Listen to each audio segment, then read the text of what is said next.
He shocked the nation back in 1998 when he stormed onto the political scene and won Minnesota's gubernatorial race. Now, former Minnesota governor, pro wrestler, and Navy SEAL Jesse the Body Ventura is considering perhaps another political comeback. His book, Don't Start the Revolution Without Me, describes his outrage at the state of affairs in the U.S. It's now out in paperback. Good to see you. Good to see you, Sean, always. Can I tell you, he's been yelling at me ever since he walked in the green room today. I don't yell at anyone. You are just right on me. It's just like I gave 5 seconds to breathe. It's your reputation that precedes you. Well, you said you didn't think you would like me until you met me. Didn't you say that to me? Yeah. What didn't you like about me? I don't always care for how it operates and the bullying of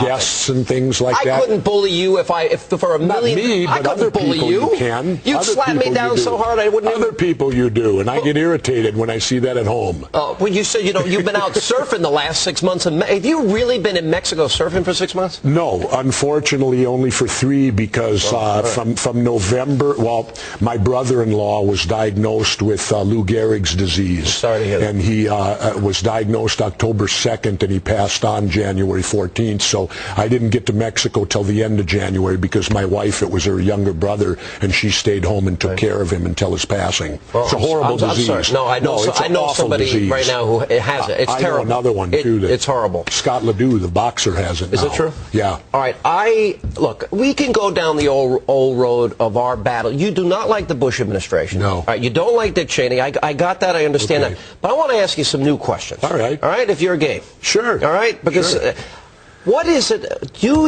what do you think of Barack Obama? I think he's exceptionally intelligent. From when you hear him speak and through, he reads a teleprompter. Oh, come on. Well, at least we got a president now who can read one. Listen, we didn't have that. That's not a sign of intelligence. But yes, it is. No, if you're not capable of reading a teleprompter, no, it's not. No, I'll say this: I think he's very intelligent. I think it's far too early to be judgmental because let's face it, he inherited a mess. Wait, he inherited 2 wars. He inherited economy in the tank. Economy in the tank, 2 wars. Right. I wouldn't have wished that on my worst enemy. Well, George Bush inherited a recession. George Bush inherited the negative. No, he Let me did finish. Not. Yes, he. Oh, yes, he did. Wait a minute. Oh, yes, he did. And the negative impact of 9/11. All right. You're telling me that the United States was better off after George Bush or before him? After. Oh, my God. How can you make that statement? I just did. And I'll tell you why. Well, I don't even need to talk to you about it. Listen, it's not about Republicans. It's ridiculous. This country was far better off before George Bush than it is after George Bush. Want me to quote you the 9/11 Commission report? For an entire decade... I'm glad I can make you laugh. You can. An entire when you bring up the 9/11 Commission, that makes me laugh. Because they didn't investigate nothing. Well, I agree, and to one extent you're partially right, but they did get one thing right, that there were a group of radicals that were at war with the United States, and we weren't at war with them. Yeah. We saw the first Trade Center bombing, the embassy bombings, the USS Cole, and we have radicals that think God is going to reward them in heaven with virgins, Jesse. How do you stop them? What do you do? Tell me what you do. You pay attention to memos on August 6th that tell you exactly what bin Laden's going to do. Instead, we hear Condoleezza Rice going, I didn't know what they were going to do. And the memo says bin Laden set to hijack planes and ram them into buildings. I have a better idea. And your buddy, George Bush, he was on vacation in Crawford at the time. Did you know he took over 900 days of vacation? No, president's never off. The president's. Do you know that? Let me give you an example. This one was. He wasn't on his watch because the biggest attack in history happened on his watch. I wrote about this in my first book. I'll give you a copy before you leave here. Bill Clinton was offered Osama bin Laden on a silver platter by the Sudan, and we passed on him 5 times. So I don't want to hear lectures about George Bush and bin Laden. He did keep us safe. He did put us on a war foot. And let me finish this. And let's see. George Bush was bailed out of one of his bad business deals by Salem bin Laden, Osama's brother. You don't think there's a connection there? Come on. Let me ask you this. Do you not think the quadrupling of our national debt, which in 1 year, would you do that if you were president? No, I don't know. No, because I was talking about the deficit before the election, and you notice that term never came up.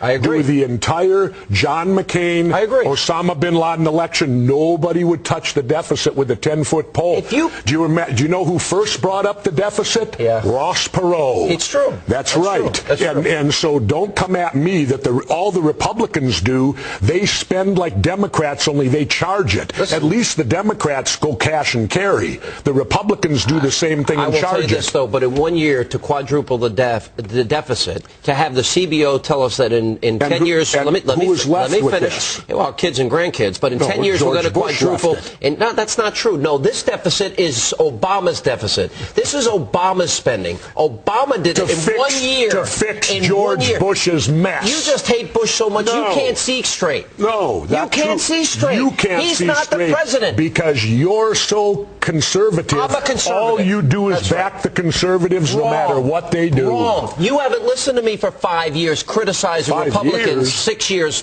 criticizing Republicans for spending too much money. Say that's right, Mr. Hannity. Mister, you're not my officer. I'm not. Jesse, the body. Good to see you. Do you have a good time? I'm done already? This is it? That's it. Jeez, you didn't even get to any good topics. Because you insist on going over the old topic, and I knew you'd do this. Because I need to pound it home to people to have them realize Barack Obama inherited this mess. Republicans had the Congress for 6 years, and they had the presidency. Now it's Obama's mess, and Obama quadrupled the deficit in 1 year, and we'll see what happens to our kids and grandkids. Okay, well, George Bush had a bailout too, didn't he? And you know what's interesting? You haven't got to run for office. I don't care what you say about Republicans voted for it when it was George Bush's bailout, but they wouldn't vote for it when it was Obama's. That's politics at its worst. That's putting your party before the country. I am a Reagan conservative. I'm a Goldwater conservative. Well, I'm a Reagan conservative. We just disagree on social issues on many things. Yeah. Reagan gave us the longest period of peacetime economic growth. He ended the Cold War, and he took on evil in his time, and I love him for it. Okay. And Bush kept us safe. Goodbye. Thank you. Kept us safe. The biggest attack in history on his watch. Yeah, okay. Don't tell me he kept us safe. That. No, I'll thank George Bush, who don't read memos and who goes on vacation and sleeps. You should have blamed Clinton for not getting bin Laden when he was off. Well, I'll put it to you this way. I'd rather have 1,000 Monicas than all these 9/11s and the terrorists. I don't know why I like you, but I do. All right, because I tell you the truth, that's why. The New York